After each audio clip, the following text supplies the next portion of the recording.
मेहनत इतनी खामोशी से करनी चाहिए कि आपकी सफलता बिल्कुल शोर मचा दे। नमस्कार दोस्तों, मैं हूं प्रदीप और आप देख रहे हैं आपका अपना यूट्यूब चैनल फ्यूचर गोल्स, एक कदम सफलता की ओर जो आपको ले जाएगा आपकी मंजिल की ओर। आज हम लोग जिस स्टेज पर आ चुके हैं वो स्टेज दूसरा वीडियो हम लोग अपलोड कर रहे हैं आपके लिए मोशन का।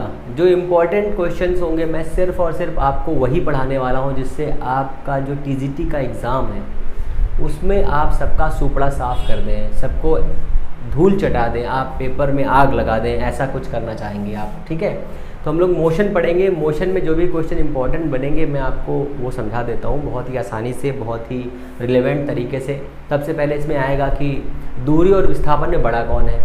ठीक है, तो आप समझ लीजिए दूरी बड़ी होगी, विस्थापन छोटा होगा। इसका सिंबल भी देख लीजिए। तो ये हो जाएगी आपकी दूरी अपॉन विस्थापन, ये इसका सिंबल हो जाएगा, यहाँ पर 1 लिखा रहेगा। ठीक है, अगर दूरी को डिवाइड कर देंगे समय से तो वेलोसिटी बन जाती है, मतलब वेग बन जाता है, चाल बन जाती है। तो इसी का दूसरा सिंबल मान लीजिए यहाँ पर हो जाएगा चाल डिवाइडेड बाई, यहाँ हो जाएगा आपका वेग। हालांकि ऐसा कोई क्वेश्चन आया नहीं है, पर इस बार चांसेस हैं कि यहाँ से क्वेश्चन बन जाए कि कौन सा फॉर्मूला करेक्ट है। ठीक है, तो आप छोटी सी परिभाषा भी याद रखिए कि चाल क्या होती है, वेग क्या होता है। पर यूनिट टाइम पे जब कोई वाहन या कोई भी ऑब्जेक्ट इतना डिस्टेंस कवर करता है उसे हम उसकी वेलोसिटी कहते हैं। ठीक है, वेलोसिटी। अब यहाँ पर दूरी दिया हुआ है, दूरी एक अदिश राशि है, विस्थापन एक सदिश राशि है, चाल एक अदिश राशि है, वेग एक सदिश राशि है। इसी को हम आगे अगर समय से डिवाइड कर देंगे तो एक्सेलरेशन आ जाएगा, त्वरण आ जाएगा। त्वरण एक सदिश राशि है और जिसकी यूनिट LT-2 होती है, वेग की LT-1 होती है, विस्थापन की L होती है। आपको ये भी याद रखना है। हालांकि आपसे इतना हलवा नहीं पूछेगा कि भैया बताइए वेग की विमा क्या होती है, इतना तो कद्दू है नहीं। ठीक है, क्योंकि आप भी समझदार हैं। तो ये 2 क्वेश्चन हो गए पहले तो एग्ज़ाम में जो आपसे पूछे जा सकते हैं कि वेग चाल में संबंध क्या होता है, यहाँ से कैसे। अब कुछ टॉपिक ऐसे हैं जो मैं आपको ओरल समझा देता हूँ, जैसे कि एक समान गति क्या होती है। जब कोई ऑब्जेक्ट या कोई पार्टिकल किसी एक वेलोसिटी से किसी दूसरी जगह पर जाता है, जैसे कि मान लो 40 मीटर पर सेकंड की वेग से वो लगातार चलता जा रहा है, उसे हम कहते हैं एक समान वेग। असमान वेग क्या होता है, कभी कभी वो 40 पे जाए, कभी 30 पे जाए, कभी 20 पे जाए, कभी 10 पे जाए। ठीक है, उसे कहते हैं असमान वेग। ताक्षणिक क्या होता है, एक मतलब ये मान लो 0.1 सेकेंड में वो जितनी दूर जाता है उसे हम ताक्षणिक वेग कहते हैं। ठीक है, ये 3 हो गए आपके। एक्सेलरेशन भी होता है, ऐसे ही होता है कि एक समान त्वरण क्या होता है, असमान त्वरण क्या होता है। तो एक समान त्वरण मतलब ये हो गया जब वेलोसिटी लगातार इंक्रीज होती है तो उसका जो क्या कहते हैं उसको हिंदी में, वेग परिवर्तन जो लगातार बदलता जाए तो उसे हम कहते हैं एक समान। ठीक है, जैसे मान लीजिए कि एक्सेलरेशन किसी पार्टिकल का 10 मीटर पर सेकंड स्क्वायर की दर से हो रहा है तो उसे हम एक समान कहेंगे। असमान क्या होता है, जब लगातार वेलोसिटी कभी इंक्रीज हो, कभी डिक्रीज हो, कभी ब्रेक लगा दो, कभी आगे बढ़ो, कभी ब्रेक लगाओ, कभी आगे बढ़ो, तो उसे हम कहते हैं असमान त्वरण। ठीक है, अब इसमें ये हो जाएगा, क्वेश्चन एक बन सकता है यहाँ से वेग से कि अगर किसी पार्टिकल का नियत वेग से वो आगे बढ़ रहा है तो उसका त्वरण कितना होगा। तो जब नियत वेग से आगे बढ़ेगा तो उसका त्वरण हो जाएगा 0। ये आपको एक क्वेश्चन अपने दिमाग में याद रखना है, क्योंकि V2 - V1 करोगे तो V 0 हो जाएगा, जिससे A की वैल्यू हो जाएगी 0। तो यहाँ से मैं कुछ फॉर्मूले आपको बता देता हूँ। तो ये हो जाएगा V = U + AT, एक ये फॉर्मूला है। ठीक है, दूसरा हो जाएगा S = UT + ½ AT²। तीसरा दिया हुआ है फॉर्मूला V² = U² + 2AS। ये 3 फार्मूले हैं जिससे आपको थोड़ा बहुत दिमाग लगाना है। हालांकि ये फार्मूला एक्सेलरेशन के लिए होता है। एक्सेलरेशन कैसे हो जाता है, ये हो जाएगा V - U/T = A। ये एक्सेलरेशन हो गया। देखिए ये है फाइनल वेलोसिटी, ये है इनिशियल वेलोसिटी, और टाइम से डिवाइड करने के बाद में एक्सेलरेशन आ जाता है। मतलब final velocity minus initial velocity divided by time is directly equal to acceleration. इसकी डायमेंशन LT-2 होती है, इसका विमा जो है ये होता है, और इसकी जो डायमेंशन होती है वो होती है LT-2 मतलब मीटर पर सेकेंड स्क्वायर। ठीक है, इतना हो गया। ये दूरी के लिए दिया हुआ है, ये U है, ये भी हो गया U²। अगर कोई पार्टिकल फ्री फॉल चल रहा हो, मतलब उसकी प्रारंभिक वेग जो है वो ज़ीरो हो, तो यहाँ पर फॉर्मूले क्या ड्राइव हो जाएंगे, यहाँ पर आ जाएगा at, ठीक है, ये v बराबर एक, ये फार्मूला हो गया आपका।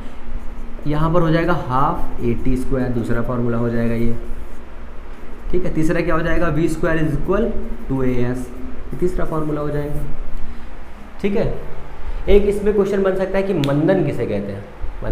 मंदन क्या होता है, जब आप इसको ऐसे याद रखिए कि जब आप किसी कार को आगे लेके जाते हैं हाई स्पीड में और ब्रेक लगा देते हैं, जिससे क्या होता है, फाइनल वेलोसिटी शून्य हो जाती है, मतलब ज़ीरो हो जाती है। मतलब ये वाली वेलोसिटी आपको ज़ीरो करनी है, तब यहाँ पर डिफॉर्मेशन होगा, मतलब डी एक्सेलरेशन होगा, जिससे वो कम होने लगे, मतलब गिरने लगे, अवमंदन हो जाएगा, ठीक है। ये एक क्वेश्चन पूछ सकता है कि अवमंदन किस सिचुएशन पर हो सकता है, तो वेलोसिटी, फाइनल वेलोसिटी को ज़ीरो करने पर अवमंदन हो सकता है। अब जो यहाँ से एक इम्पॉर्टेंट क्वेश्चन बनता है वो क्वेश्चन क्या है, ये समझिए। ये हमारे पास में एक सर्किल है, ठीक है, ये एक रास्ता है, सपोज करिए इस रास्ते पर इसका सेंटर है, यहाँ पर ए पॉइंट दिया हुआ है, ठीक है। फिर इस ए पॉइंट से बी पॉइंट ये दिया हुआ है, ये सी पॉइंट दिया हुआ है, ये डी पॉइंट दिया हुआ है, ये हो गया बी पॉइंट, ये हो गया सी पॉइंट, ये हो गया डी पॉइंट। पहले आप इसका स्क्रीनशॉट ले लो अगर लेना चाहो तो, ठीक है। अब ये ए बी सी डी दिया हुआ है, यहाँ से ये स्टार्ट करता है चलना और अपनी जगह ए पर फिर से वापस आ जाता है, तो इसका कुल विस्थापन पूछेगा कितना है। तो जब ए से चल के ए तक वापस आ जाएगा तो इसका विस्थापन हो जाएगा 0, पर इसकी दूरी हो जाएगी 2πr, यहाँ से चल करके यहाँ तक आएगा। ये आपसे क्वेश्चन पूछा जाता है, ठीक है। दूसरा आ जाइए, यहाँ से चल करके वो सी तक पहुँचता है, तो उसका विस्थापन कितना, तो इनिशियल और फाइनल पॉइंट को मिलाने पर जो डिस्टेंस होगी वो उसकी हो जाएगी टोटल डिस्प्लेसमेंट। तो ये r और ये r कितना हो जाएगा, 2r, ठीक है। टोटल हो जाएगा डिस्प्लेसमेंट 2r। डिस्प्लेसमेंट यहाँ लिख लीजिए, यहाँ मैं लिख देता हूँ डिस्प्लेसमेंट, AC की डिस्प्लेसमेंट कितनी है, 2r डिस्प्लेसमेंट, मतलब विस्थापन, ठीक है, इतना हो जाएगा विस्थापन। फिर A से यहाँ तक, इस B पॉइंट तक पहुँचने के लिए कितना, और यहाँ से यहाँ तक पहुँचने के लिए जो इसका दूरी है वो कितनी हो जाएगी, ये हो जाएगी, देखो 2πr पूरा होता है, इसका आधा कितना हो जाएगा, πr ओनली, ठीक है। मैं यहाँ लिखता हूँ डिस्टेंस, AC की डिस्टेंस कितनी हो जाएगी, 2πr/2 मतलब πr। ऐसा एक क्वेश्चन पिछले एग्जाम में पूछा गया, आपको याद रखना है, ठीक है।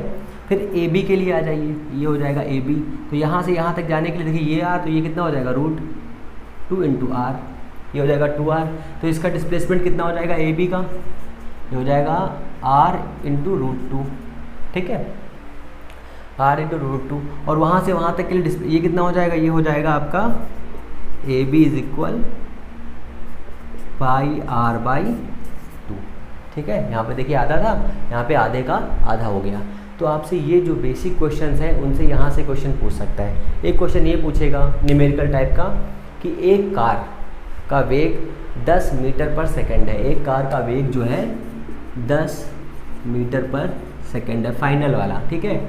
इनिशियल जो इसकी वेलोसिटी है 5 मीटर पर सेकंड है, ठीक है। t बराबर दिया है मान लीजिए 10 सेकंड। अब पूछेगा बताइए कि जो है इसका त्वरण कितना है, कि ऐसे क्वेश्चन पूछेगा, एक कार का अंतिम वेग 10 मीटर पर सेकंड है तथा वो प्रारंभिक चाल जिसकी है 5 मीटर पर सेकंड, और जो 10 सेकंड में कितने त्वरण से आगे बढ़ रही है, ठीक है। तो आपको इस वाले फॉर्मूले में इसको रख देना है, तो यहाँ पे रखना है 10, यहाँ रखना है 5, इसको लेस करोगे कितना बचेगा, यहाँ पर बचेगा 5, यहाँ पर t दिया है 10, इसे काटोगे कितना हो जाएगा 1/2 मतलब 0.5, यहाँ पर आ जाएगा एक्सेलरेशन 0.5 मीटर पर सेकंड स्क्वायर। आप हमेशा याद रखो, जब भी कोई ऐसा क्वेश्चन या न्यूमेरिकल बनेगा तो उसमें जो भी फॉर्मूला होगा उस फॉर्मूले में आपको याद रखना है कि आपको 4 क्वांटिटीज़ हैं, जैसे 1 2 3 4, इस 4 में से 3 क्वांटिटीज़ नोन होंगी, मतलब जो आपकी जानकारी में होंगी, एक क्वांटिटी आपसे पूछेगा निकालने के लिए, ठीक है। आपको सिर्फ और सिर्फ ऐसे ही अपने दिमाग में रखना है। जब कभी ऐसा हो कि एक कार शुरुआत से चल रही है तो शुरुआत में तो उसकी वेलोसिटी 0 होती है, तो वहाँ पर आप u की वैल्यू 0 रख सकते हैं, ठीक है। जैसे आप किसी से मिलने जा रहे हैं, मान लीजिए, जब आप मिलने जाएंगे तो आप एक्साइटेड होंगे, पर तब तो कार खड़ी होगी ना आपकी, या बाइक खड़ी होगी आपकी। अगर आपकी बाइक खड़ी है तो शुरुआत में उसका वेग 0 होगा। फिर अपनी रसमलाई चमचम से मिलने जा रहे हैं, जब अपनी रसमलाई चमचम से मिलेंगे जा करके, तब आप स्पीड में जाएंगे। अगर उसने फ़ोन पे कह दिया बाबू थोड़ा जल्दी आना, ठीक है ना, जब बाबू थोड़ा जल्दी आना, तो आप जा रहे हैं स्पीड में, कितनी स्पीड में, 100 की स्पीड में, है ना, और आपने एकदम से ब्रेक मार दी, एकदम से आपने ब्रेक मार दी, तो जब ऐसे ब्रेक मारेंगे तो आपकी स्पीड कम हो जाएगी, उसे अवमंदन कहते हैं, ठीक है। आपने एकदम से स्पीड तेज़ कर दी, उसे एक्सेलरेशन कहते हैं, ये भी आप याद रखिए, ठीक है। बट जब भी आपने रसमलाई चमचम से मिलने जाएं, आराम से जाएं, सेफ्टी से जाएं, ट्रैफिक रूल्स को फॉलो करें, ठीक है। इसमें आपके लिए इम्पॉर्टेंट क्वेश्चन ये है, इनसे फॉर्मूलाज देख लीजिए, इन दो में से एक क्वेश्चन बनने की चांसेस हैं। अगर आपको ये वीडियो पसंद आया है तो प्लीज़ शेयर, लाइक, सब्सक्राइब करिए, अपने दोस्तों के साथ ज़रूर शेयर करिए और हमें प्यार दीजिए। नमस्कार, जय हिंद।